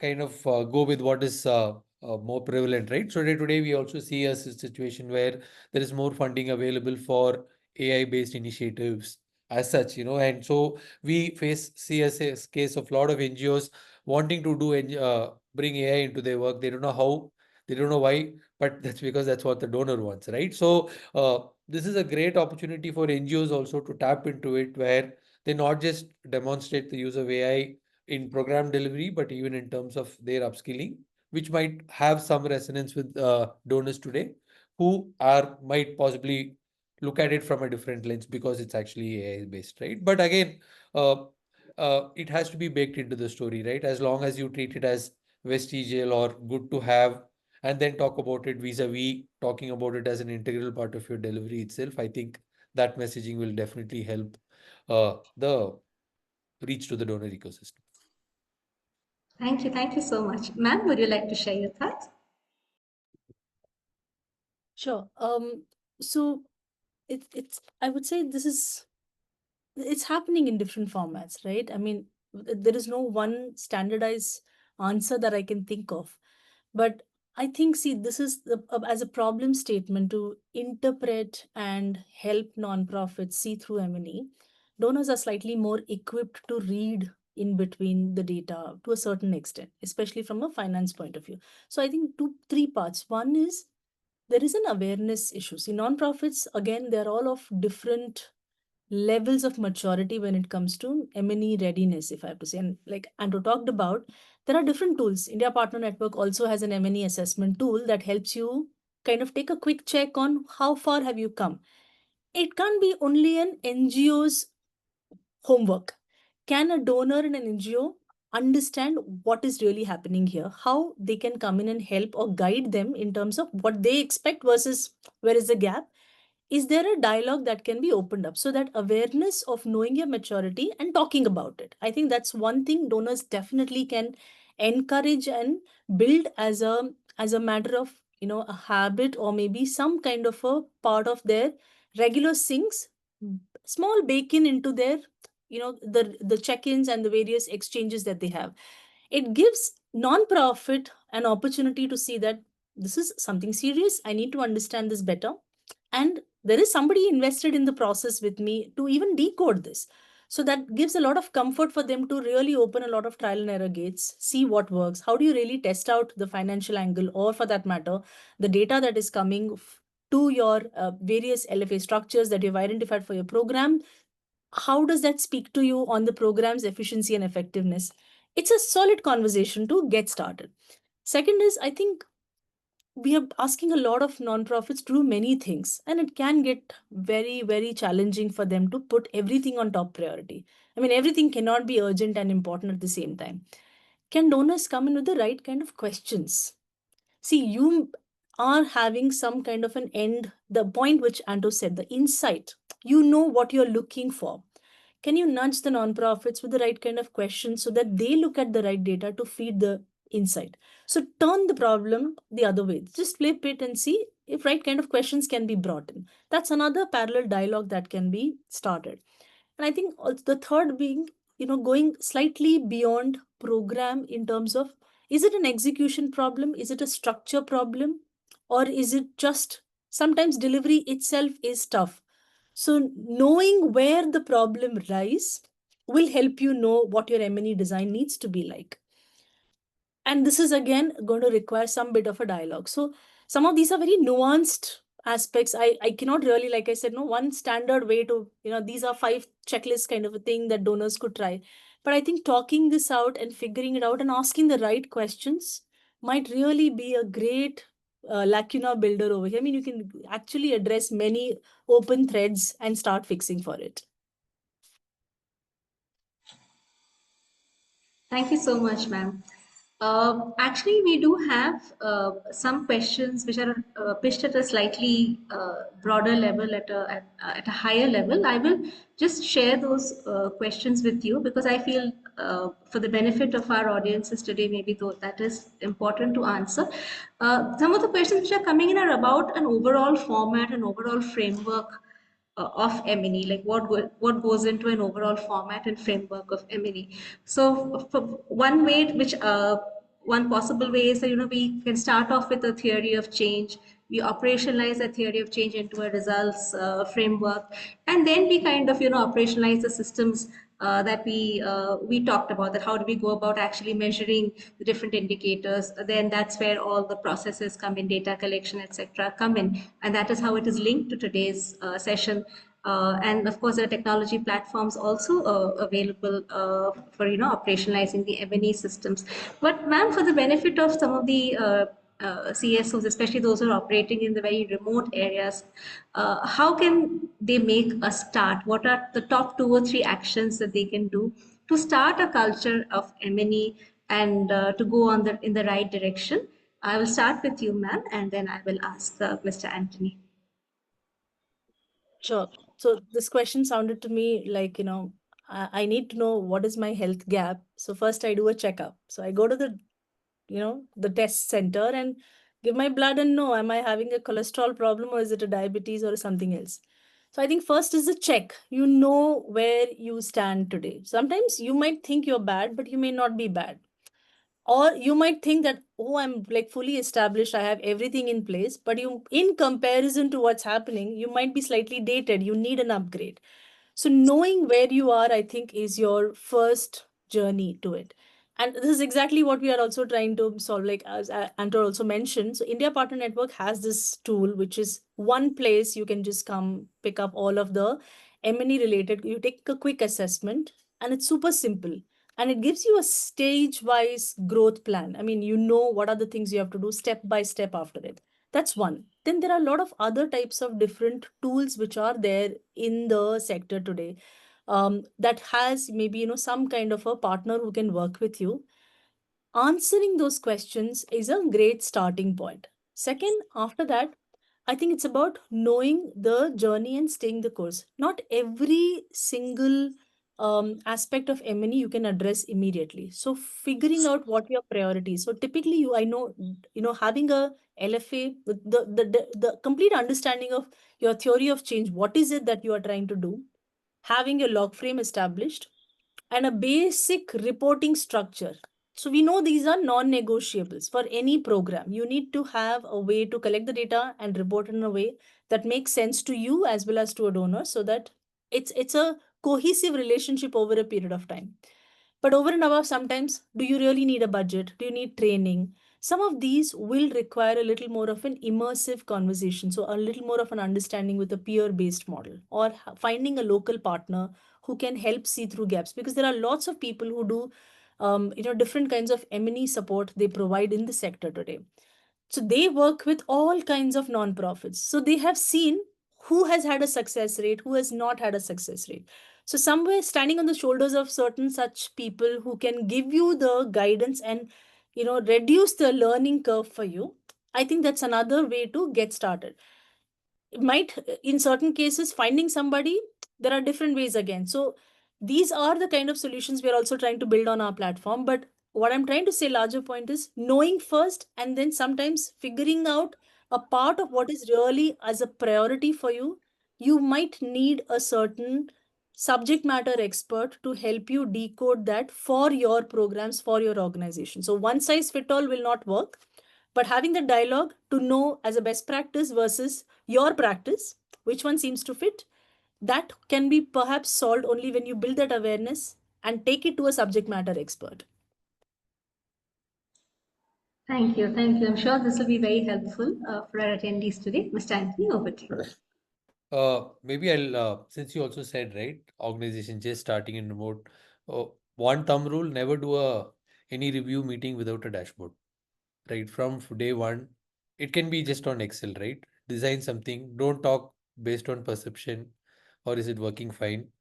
Day one, build something as simple as on your Excel, on your own, build something, ask your people to enter data. You can be the data entry person yourself with small team, but get into this culture of driving your meetings using data and with data. And that's very important, right? You don't want, because founders generally tend to be in their own cloud, right? Saying that I am doing great work and, and everything sub changasi.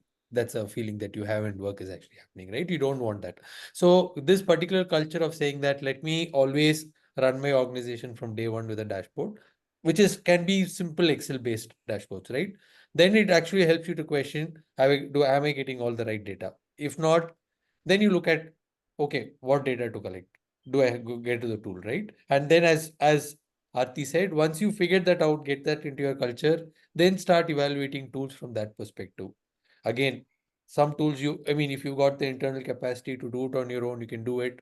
There are organizations that help you to get onto it. Both platforms you can identify, right? But simple, I mean, I would say that's a great place to start, right? And somewhere in what I'm saying itself is that whole framework also kind of falls into place. But if you don't have a dashboard, if it's not updated, postpone your meeting, it's okay. But don't do a meeting for the sake of doing a meeting without having the right data and the right visualization to it, which will give you some insight into what you're going to do next. It's a complete waste of time. Happens at all levels today, not just small, even big meetings where you just say that we'll do this later. The faster that you get that bad habit out of your organization and good this habit, I think it's a great place to start. Thank you. Thank you so much. And we just have the last 14 minutes of our session left. So I think we can possibly make effective use of this in two ways. One is that I think if we can just have each of you as team speakers just speak about some of the specific kind of best practices which you've seen. It could be like of course naming the organization is optional. You may choose to name or not name the organization which has adopted this particular good practice. It could be in any domain, like it could be in the domain of the kind of data that they're collecting, the way they're planning their M&E strategy, the way they're creating effective reports for an external audience, or specific best practices in the on the side of linking the financial and the programmatic aspects. So maybe just one or two best practices if I can hear, starting with ma'am, and then I'll come to Mr. Anthony, and then we will just take one or two questions in the end which are there. So maybe just about 2-3 minutes from each of you, and then we'll just take one or two questions, and then we'll end the session. So over to you, ma'am, for the best practices. Yeah, so um I think there are a few organizations, they have identified that tool is an enabler.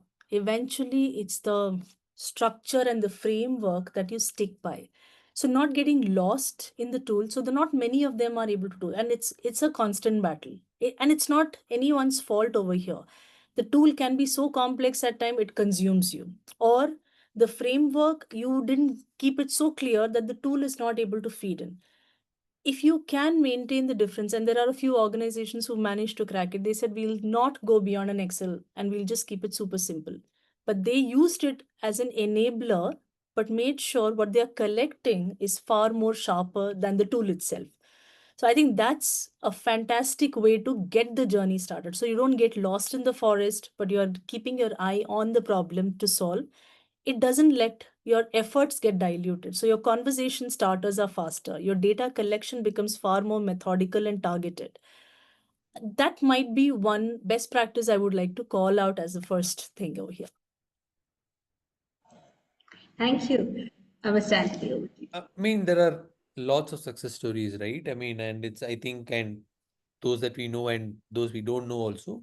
Uh, Personally, I've seen Argyem is one great organization which I feel has kind of put data to the right use, where they've not yet, even from the point of visualization, driving, collection, and kind of looking at it, and also uh, building on these layers, right? Where they looked at collection, consolidation, visualization, right? Uh, Argim is one good organization where I've seen it actually work. Educate Girls is a great example of organizations that are actually run with data. But I think again, uh, I don't want to kind of bias it towards larger organizations who are doing it, right? Because if you look at the number of people in the organization to the impact, you would be like pleasantly surprised at how small our games team is compared to what they've actually done, right? So it's not about the size of the organization. Of course, we can also maybe later also share some case studies, and maybe our knowledge of it is also limited. There are much more smaller organizations also doing great work in this space. Thank you. Thank you so much. I believe today's insights will be very, very useful for all the representatives of the CSOs and our audience for attending today. We really have, touched on a range of themes today, starting from, the very basic, the broad theme of how do we start with developing an M&E system to the specific solutions. Now, in fact, Mr. Anthony, there are questions on the specific solutions, and ma'am, there are actually some questions. So, of course, I leave it entirely to you whether you would like to name the softwares or name the solutions. That is a matter of your comfort. I will leave it to you. But maybe if there is some guidance. So one is, of course, on the particular solutions which especially link activity cost indicators, which link the financial side with the program side. So if there is any guidance from both of you on those particular solutions, that is something that I think the audience would benefit. Yeah, you can choose to answer the question in the manner you prefer. I mean, maybe I don't know if I'm reading it right. So when you talk about ideal solutions to align activity cost indicators and evaluation, right? So it may sit inside. Typically, we also call them as grant management systems, where there are solutions that are designed towards helping you to track your activity cost in the framework which has already been shared with the vendor. I mean, with the donor. So typically, we call them as a grant management system. There are standalone grant management systems. I think Dhwani RAS has a module called mGrant, which does it. A lot of organizations use CRM solutions. I think Salesforce is one that's got a CRM solution inside that works. Tech for Good, they actually have an open source solution built on top of Frappe where they actually do grant management. So again, it's very difficult to kind of be prescriptive of a particular tool here, right? So there are tools available. So if you're looking for that specific requirement right now, that's a grant management is your requirement, right? Now you can look at any tool that has it. And now coming to indicators and evaluations. Now some of these tools might have inbuilt dashboards available there again. And if it is not available, it's possible for you to build a dashboard at the visualization tool using some pipeline to actually build it, right? So maybe a starting point is look at maybe a grant management solution that helps you to get this picture first. Then there are cases where you could actually have logins to this with your donors too, where they get visibility, they can actually connect and see how it is actually put across. The simplest, easiest way to do it. For more advanced reporting systems, it can be built inside some of them, or it can be built on top of that. Moro, I don't know if I've answered your question correct, but feel free to let me know if you're looking for something other than that. Ma'am, would you like to add to that? So I think tools, Andrew has pretty much summarized most of it. But if I look at very small organization with, you don't have this kind of a bandwidth to implement a tool on a continuous basis.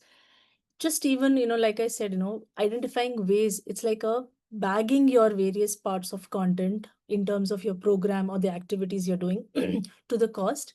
and putting tags in it. That can also be managed in an Excel. So we know many organizations have done that.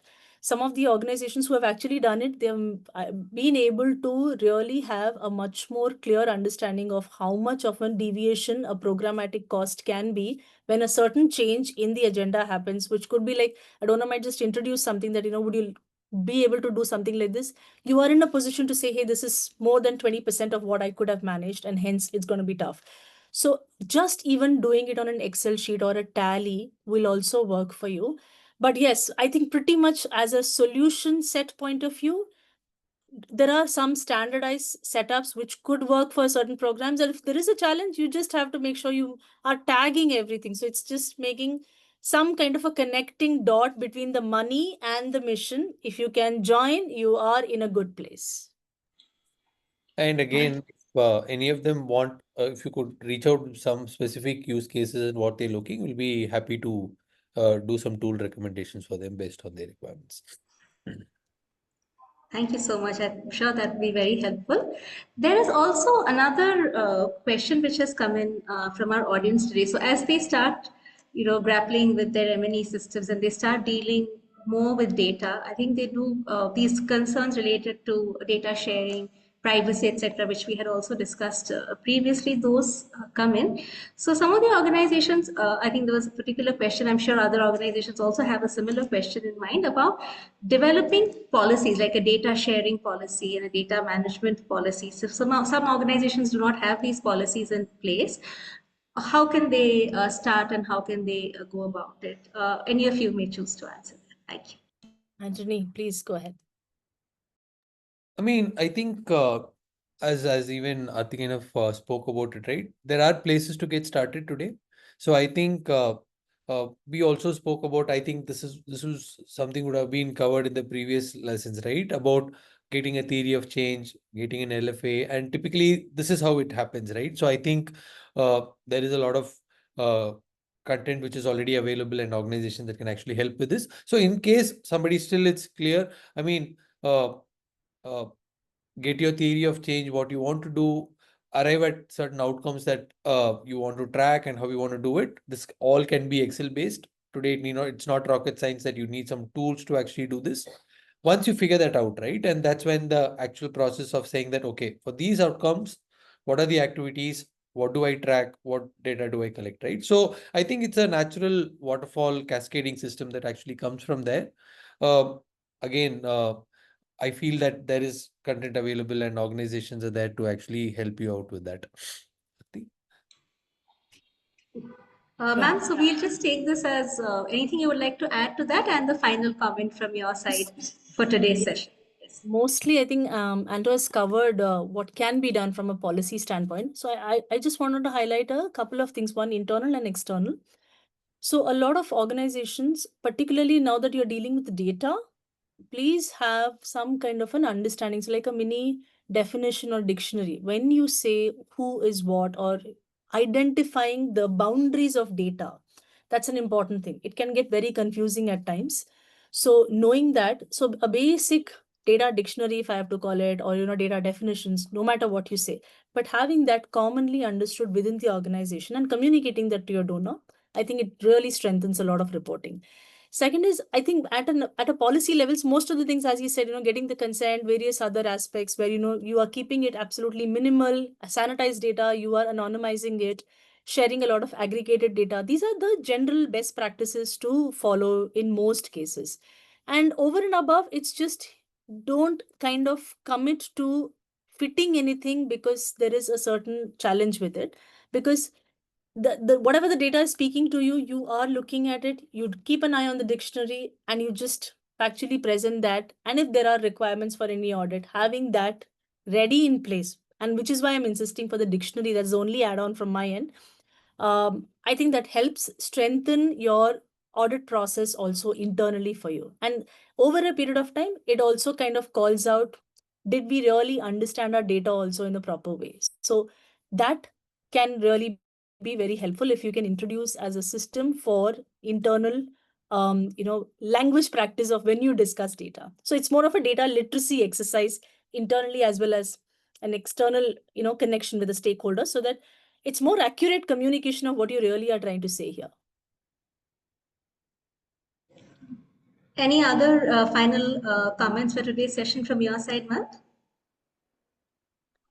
So I think, see, this is a very it's a pressing topic for sure. This requires a huge shift in the way we operate, and like I said, it's a maturity, and that's a maturity it's a journey. It can't be like one time I did and I'm done with it. So there are so many changes from regulatory practice to the way donors look at problem statements, to the way even nonprofits are dealing with collecting all of this information and sharing it.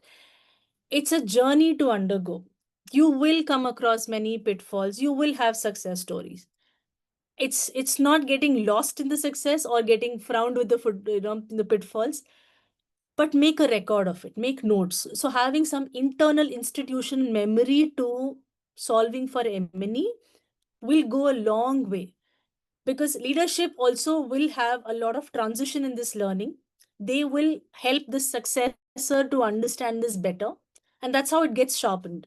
So building that internal memory of what went right, what went wrong, how are we dealing with this, that's, I think, an homework for most nonprofit leaders. And I would say, honestly, it's even for us. I mean, when we interact with nonprofits, we are also spending a lot of time understanding what is it that's not clicking well. So much of a retrospective effort to decode M&E, this is an ongoing exercise, and every time you have a new nuanced understanding to it. So willingness to go through that pain point, I think it's an important readiness to build. And there are people, there are resources out there. They are just perfect to get started. So don't look for something as like, this is the best practice. Till I get that best practice, I might not be ready to start. So a small practice and a tiny practice is also perhaps going to leap into a best practice. So get started is more important. And I think, yeah, it's just letting people know also. So a lot of peer exchange is something I would really encourage. And that perhaps opens up many more doors. So we have come across nonprofits when they interact more in a closed group in sessions. A lot of unanswered questions do find a new crack in the door, and you are able to look at the problem differently. So it's a long drawn journey. It needs to have that patience and perseverance, and the last bit, a donor dialogue, to really bring this awareness of the problem to them as well. And that onus, whether we do it or not, but it's still with the nonprofits, and that's where data comes super handy to break into that conversation. Thank you so much. This is indeed a journey, and I think organizations should enjoy the journey, be open-minded about it, and keep documenting along the way. Mr. Anthony, your final comments in today's session, I please. think Aarti set it up first when she spoke about transitioning from ad hoc to structured, right? So I think M&E is about doing this. From a tech lens, I would say tech is an enabler and not an end to itself. Don't get lost in trying to adopt tech. Look at it as an enabler. And I think it's just clarity, discipline, and then tech, rather than going tech first, doing this. And this is a mantra for all organizations, right? It doesn't matter how big, how small, and all these three are needed. I would say clarity, discipline, and tech is needed for all of you, no matter how big or small. If you do it in this order, I'm sure M&E will work for you, and tech is there to help you to do it at all sizes. Great. So clarity, discipline, and tech. So with those words, we shall be closing today's session. So my heartfelt thanks to our wonderful speakers today, and there have been such amazing insights. So my heartfelt thanks to Ma'am Aarti Krishnan and to Mr. Anthony Justin for your valuable insights and for sharing your time. And I really hope that this has been beneficial for all our participants. Yes, I would like to also say that I thoroughly enjoyed this discussion today, and handing it over to Ms. Tenzin to close this session. Thank you. Thank you all so much. Thank you so much for the wonderful insights. Thank you so much, Ananya, Aarti, Anthony, for making time to join us for the CGAS Program Skill Lab workshop. It was really good having you around. To all the participants and to our speakers and moderator as well, we'll be sharing the recordings with all of you. It's there available also on our website. It'll be done in a week's time. So thank you all so much for joining. Thank you.